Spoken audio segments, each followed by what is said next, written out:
High above County Down stands a monument to a man once celebrated as a hero. Charles William Stewart charged against Napoleon's cavalry, crossed Europe as soldier and diplomat, and moved among generals, kings, and emperors. His courage and aggression would earn him the name Fighting Charlie. Yet the man commemorated by Scrabo Tower left a far more complicated legacy. While Ireland suffered through the Great Famine, he was one of the wealthiest aristocrats in the kingdom, an uncompromising landlord and coal owner who resisted restrictions intended to protect women and children underground. So who was Fighting Charlie?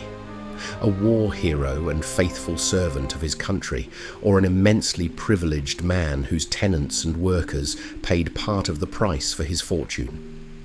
The answer begins long before this tower was built.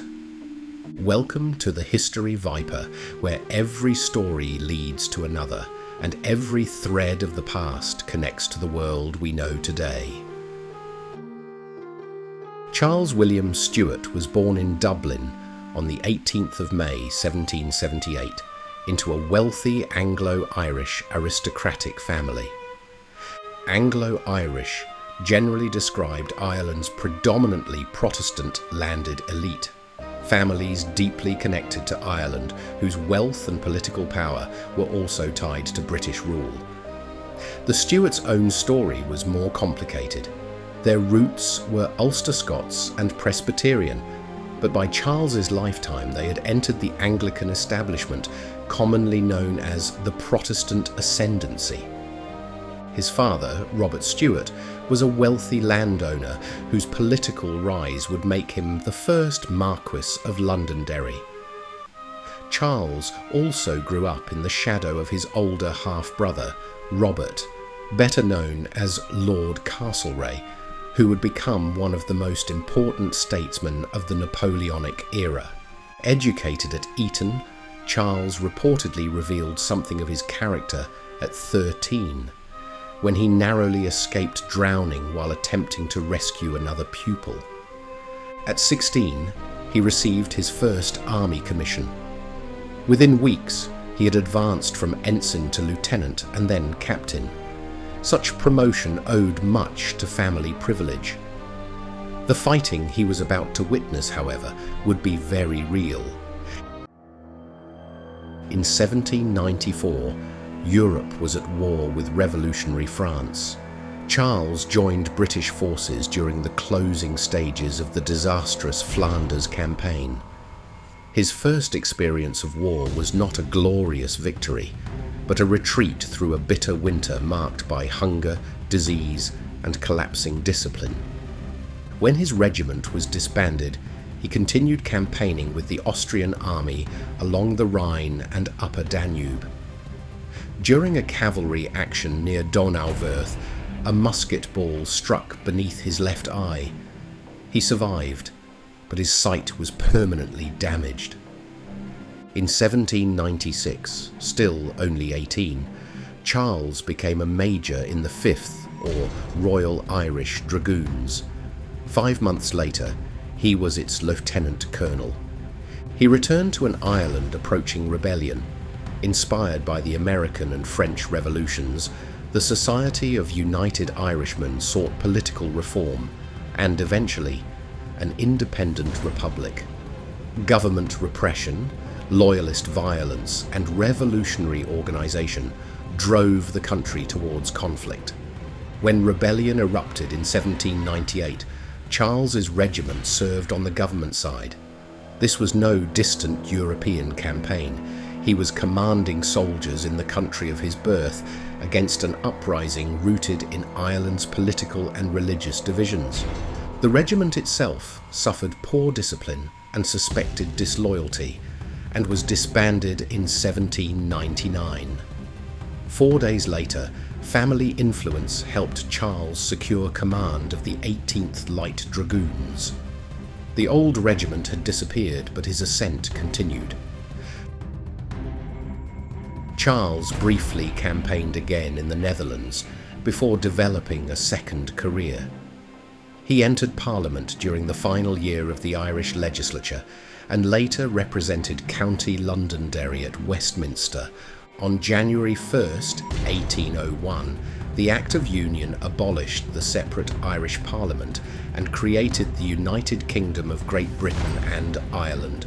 For families such as the Stuarts, land ownership, military command and political power were closely connected. Charles could move between all three. He became an Under-Secretary in the Irish administration and, in 1807, Under-Secretary for War, serving while Castlereagh was Secretary of State for War and the Colonies. But the government desk could not hold him.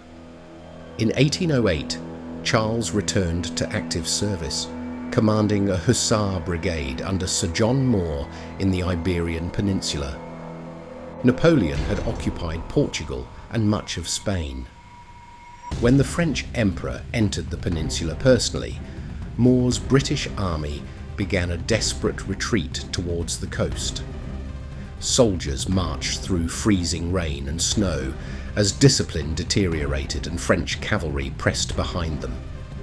The rear guard had to buy the army time. This was precisely the kind of fighting for which Charles Stewart was suited.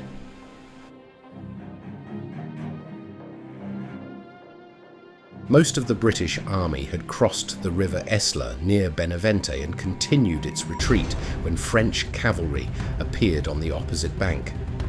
They were chasseurs of Napoleon's Imperial Guard, elite horsemen commanded by General Charles Lefebvre Desnouettes, an experienced officer and personal favourite of the Emperor.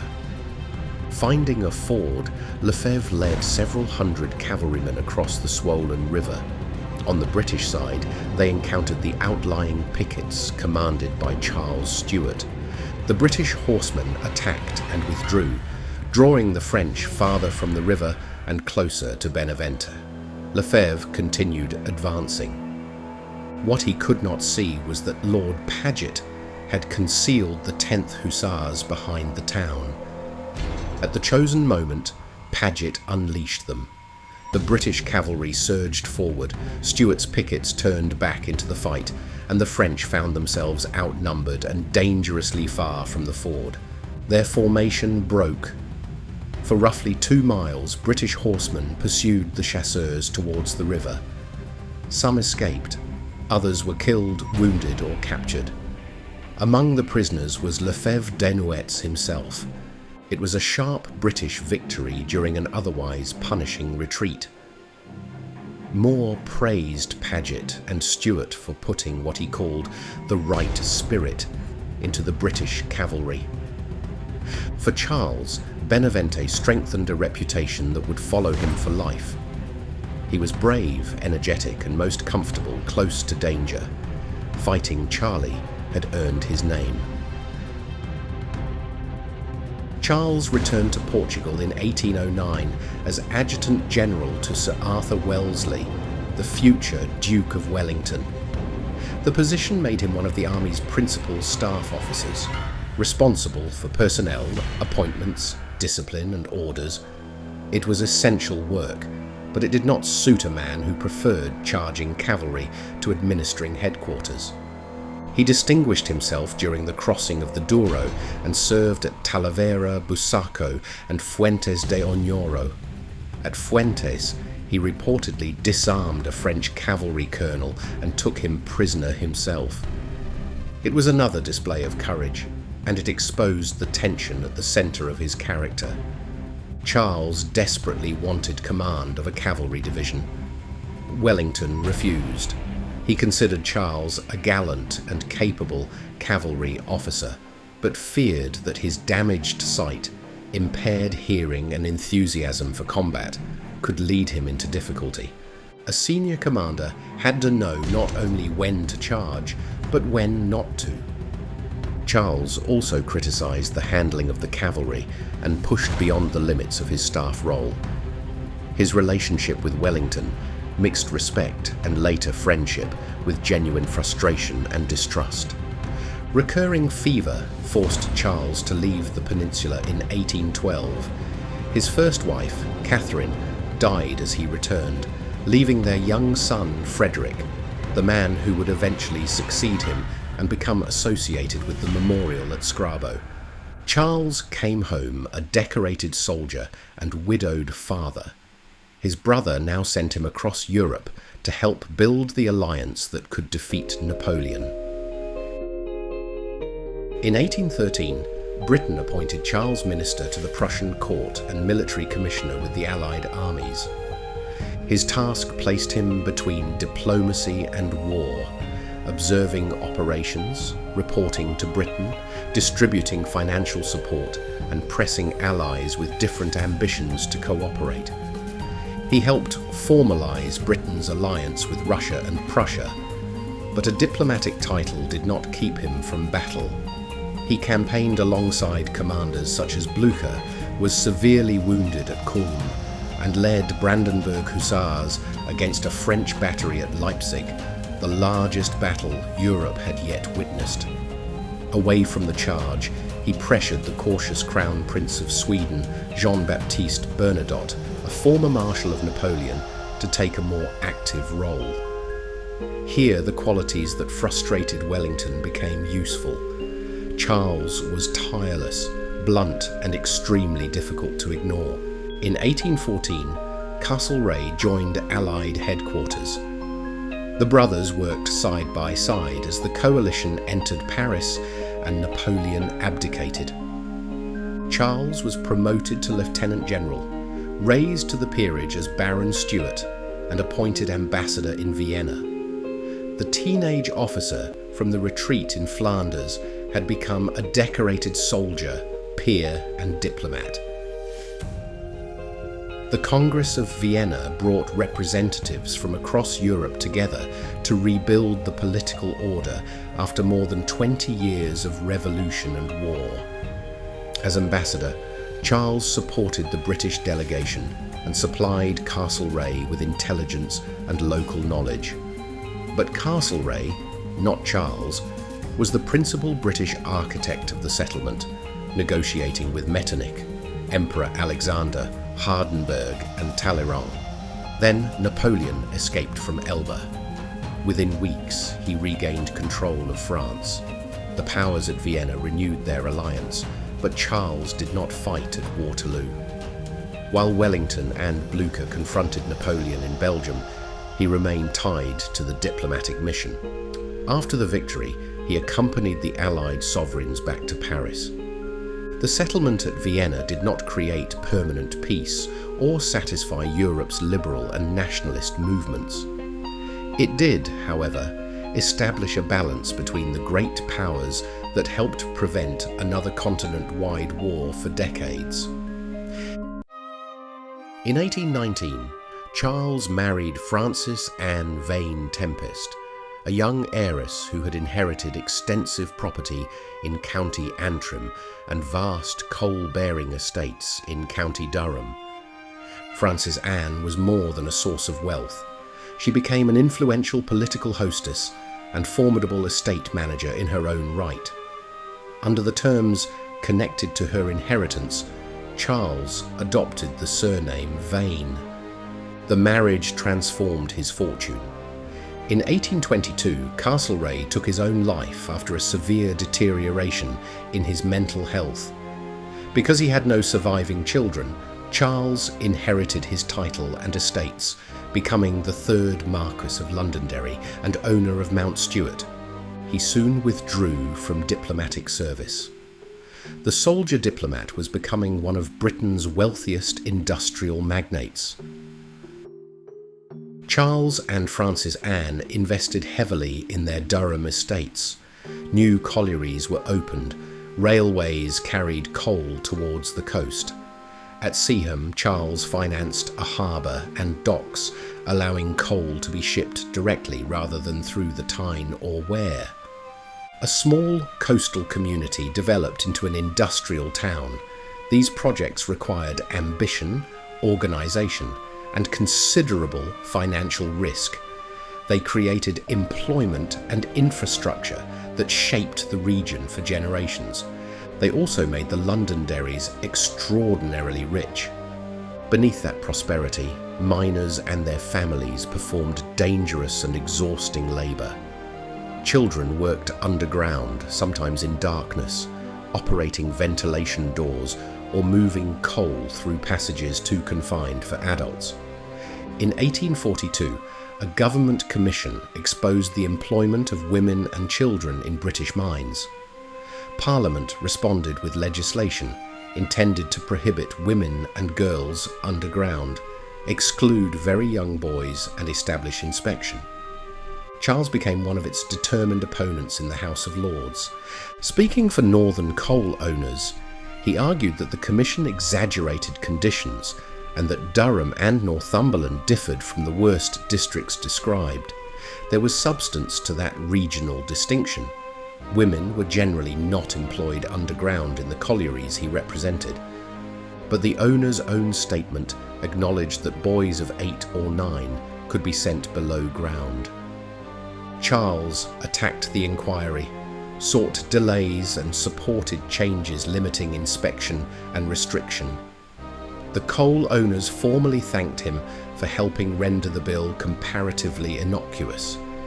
He dismissed some reformers as suffering from a humanity mania. The legislation passed. Women and girls, and boys under 10, were prohibited underground. Charles had repeatedly placed his own body in danger across Europe. When working families asked Parliament to protect children beneath his estates, his instinct was to defend the industry, sustaining his fortune. In 1845, potato blight reached Ireland. For millions, the potato was the foundation of survival. Repeated crop failures brought hunger, disease, eviction, and mass emigration. Ulster escaped some of the devastation suffered in Western Ireland, but it did not escape the famine. In Newton Ards, reports described ragged, emaciated people queuing for soup and a workhouse overwhelmed by distress. Much of the surrounding land belonged to Charles. His tenants appealed for reductions in rent. Charles refused. At the beginning of 1847, Charles and Frances Anne contributed a combined £30 to local relief committees. The following year, approximately £15,000 was spent renovating Mount Stewart. Those sums were not necessarily drawn from an identical account, and construction provided some employment. Nevertheless, the contrast was striking. Charles resisted broad rent reductions and suggested that only the most supine and inert could be suffering seriously because of the potato failure. He believed tenants should improve their farms and diversify their crops, but such demands placed responsibility on people who often lacked the money and security to act. Rent arrears climbed. His agent would later acknowledge that earlier abatements might have eased the crisis. Yet policy was not uniform across the family's estates. On her separately inherited Antrim property, Frances Anne reduced or waived rents in cases of hardship, distributed blankets and clothing, supplied seed, sold food at reduced prices, and supported a soup kitchen. Her relief was paternalistic and closely supervised, but it proved alternatives existed. By 1850, hundreds of Charles's County Down tenants supported demands for tenant right and lower rents. Even Frederick disagreed with his father's inflexibility. The cavalryman had faced French guns without hesitation. At home, his refusal to compromise helped turn tenants against him. Charles eventually reached the rank of general. When Wellington died in 1852, he served as a pallbearer at his former commander's state funeral and subsequently received the vacant place in the Order of the Garter. On March 6, 1854, Charles William Vane died of influenza at his London residence, aged 75. He was buried at Long Newton in County Durham, near the coalfields that had generated so much of his wealth. Frederick succeeded him as 4th Marquess of Londonderry. Within months, admirers met in Newton Ards to plan a memorial. Originally intended for the town square, it was instead placed on the summit of Scrabo Hill, overlooking Newton Ards, Strangford Lock, and much of the Londonderry estate. A design competition set a budget of £2,000. The selected proposal was credited to Charles Lanyon, although it was probably designed by his young partner, William Henry Lynn. Construction began in 1857. Built from dark basalt with Scrabo sandstone dressings, the tower rose roughly 42 metres above the hill. Its final cost was £3,010, equivalent by consumer price inflation to roughly £500,000 today.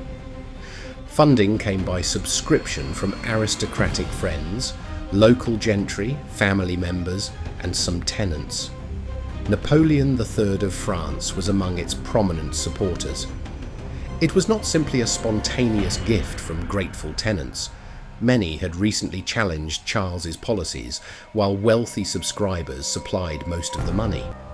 Scrabo Tower was both a memorial to a celebrated man and a commanding statement of landed power. And so we return to the place where our story began. Scrabo Tower remembers Fighting Charlie, cavalryman, decorated general and soldier diplomat. It recalls a man wounded in battle, trusted by Blucher, employed by Castlereagh and honoured after Wellington's death, but stone remembers selectively. The tower does not tell us about children beneath the Durham coalfields. It does not repeat Charles's attacks upon reform or record tenants who asked one of Britain's wealthiest landlords for relief during the famine. Charles William Vane was neither simply hero nor villain. He was brave, privileged, energetic, ambitious, and frequently uncompromising.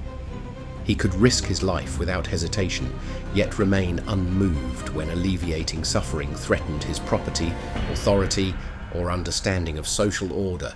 To understand him, we must hold those truths together. That is what history asks of us, not to tear down every monument and not to accept everything a monument tells us, but to look beyond the stone and recover the human being beneath it. One moment captures Charles more vividly than any title or tower. December 1808. A freezing river in northern Spain. British soldiers retreating towards the coast, and the cavalry of Napoleon's Imperial Guard closing behind them. At Benavente, Fighting Charlie turned to face the pursuit, and that is the thread we follow next.